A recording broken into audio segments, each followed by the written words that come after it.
तो इन चरित्रों को सुन के मन में सुदृढ़ता आती है कि आज से इतने साल पहले रह के हरवंश महाप्रभु ने राधा वल्लभ लाल की किस तरह से सेवा करी, किस तरह से प्रेमा भक्ति बढ़ाई और किस तरह से अपना सिद्धांत जो है पूरी दुनिया के सामने रखा।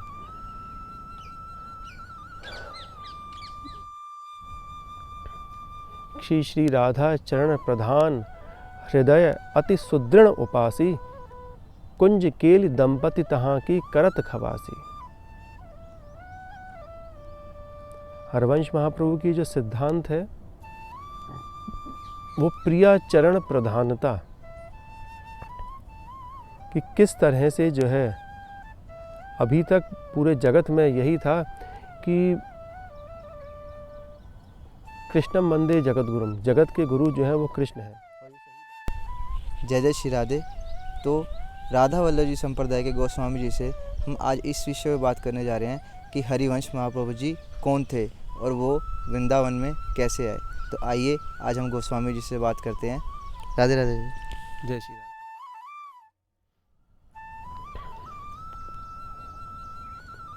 ऐसा हुआ कि आज से 550 साल पहले एक भक्ति युग चला था, जिस समय पर भारतवर्ष में हिंदू धर्म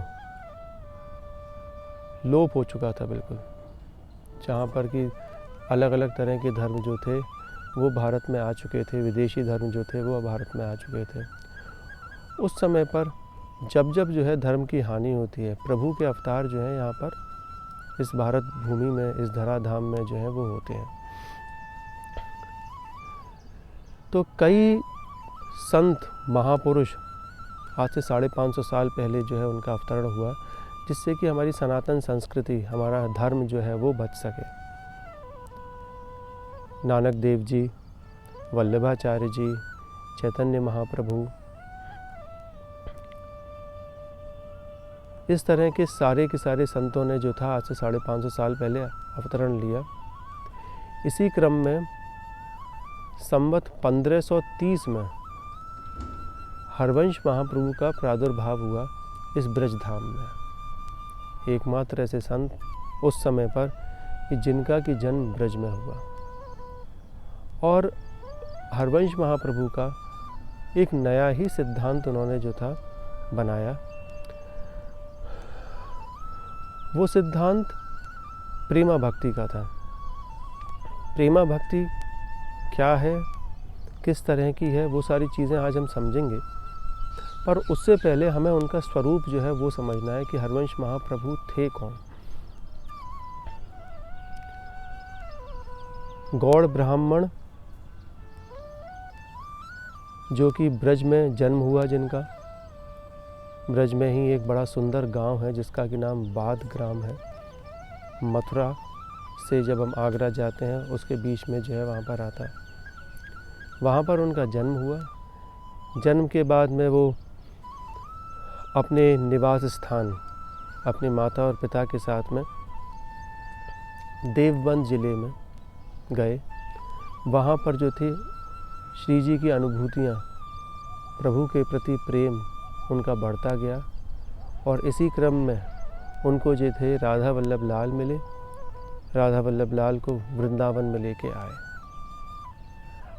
काफ़ी सारी चीज़ें इस सूक्ष्मता में हम आपको बता रहे हैं, पर जो एक आनंद जो आता है सुनने में किसी का चरित्र, वो आनंद तभी आता है कि जब फूल जो है पूरा का पूरा खिल जाए और जब उसकी खुशबू फैलने लगे। अगर हम तब उसका वर्णन करते हैं तो हरवंश महाप्रभु का वर्णन अगर हम करने बैठते हैं तो शब्द कम पड़ेंगे, मन के भाव जो हैं वो भी कम पड़ेंगे, पर किसी न किसी तरह से हम लोग प्रयत्न करेंगे कि हरवंश महाप्रभु का किस तरह का चरित्र रहा है। हरवंश महाप्रभु के जो सबसे अत्यंत प्रिय शिष्यों में श्री सेवक जी का नाम है। उन्होंने हरवंश महाप्रभु का मंगल लिखा है, और उस मंगल में उनका पूर्ण रूप से जो है वो वर्णन किया है। यह सेवक वाणी के 12 प्रकरण जो है वहाँ पर जो है वो लिखित है। जिस तरह से ठाकुर जी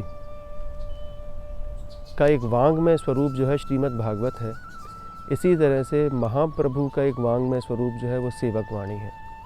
वो 12 प्रकरण का जो मंगल जो है वो है, उसमें पूर्ण रूप से बताया है कि किस किस तरह से जो है हरवंश महाप्रभु वृंदावन में रहे, हरवंश महाप्रभु ने वृंदावन में क्या किया, किस तरह से जो है भक्ति जो है अपने इष्ट की करी है। यहाँ पर नाभा जी हुए हैं, उन्होंने भी हरवंश महाप्रभु का चरित्र लिखा है अपने भक्तमाल में, और बड़ा ही सुंदर लिखा हुआ है उसमें। तो इन चरित्रों को सुन के मन में सुदृढ़ता आती है कि आज से इतने साल पहले रह के हरवंश महाप्रभु ने राधा वल्लभ लाल की किस तरह से सेवा करी, किस तरह से प्रेमा भक्ति बढ़ाई और किस तरह से अपना सिद्धांत जो है पूरी दुनिया के सामने रखा।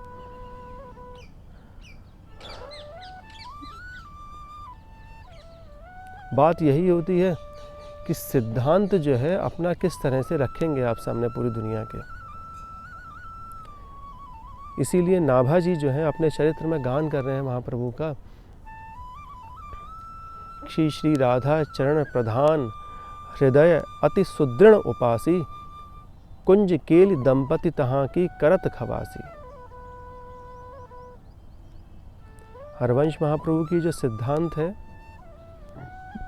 वो प्रिया चरण प्रधानता,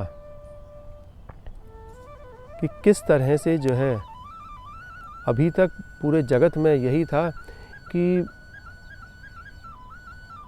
कृष्णम वंदे जगत गुरुम, जगत के गुरु जो हैं वो कृष्ण हैं, और ये सही बात भी है। गुरु जो कि पूरे जगत को सिखाने के लिए तत्पर हैं, अपनी लीलाओं से, अपने एक जीवन चरित्र से, क्योंकि कृष्ण ने सबको सिखाया। पर वो जो एक साक्षात ब्रह्म जो हैं, जो कि जिनका कि वेदों में श्रुतियों में वर्णन है, जो कि निराकार ब्रह्म है, जो कि अनंत हैं, चिन्मय हैं, निखिल रसामृत मूर्ति हैं, वेदों में उनका प्रतिपादन इस तरह से किया गया है कि किसी भी तरह का उनका रूप नहीं है, आकार नहीं है। उनको भी जब आनंद की अनुभूति करनी है, परमानंद की अनुभूति करनी है,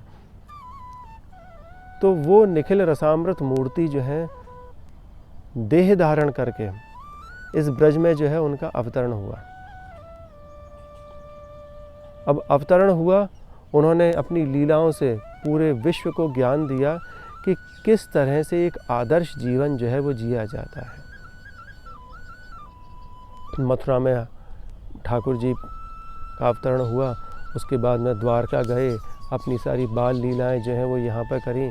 जब तक रहे उनके गुणों का गुणगान आज तक हो रहा है। पर वो कृष्ण जो हैं, जो निखिल रसामृत मूर्ति जो हैं, उनके अंदर ये रस आया कहाँ से? वो प्रदान करने वाली हैं हमारी श्री जी, प्रिया जी। तो जब प्रिया जी सोर्स हैं उस रस की, तो क्यों ना उनको गाया जाए। तो हरवंश महाप्रभु ने आज से 550 साल पहले इसी उपासना की नींव रखी थी कि प्रिया चरण प्रधानता। प्रिया चरण प्रधानता तो है, अब प्रिया जी के साथ में उनकी सेवा कैसे करनी है? सहचरी भाव में। श्री राधा चरण प्रधान हृदय अति सुदृढ़ उपासी।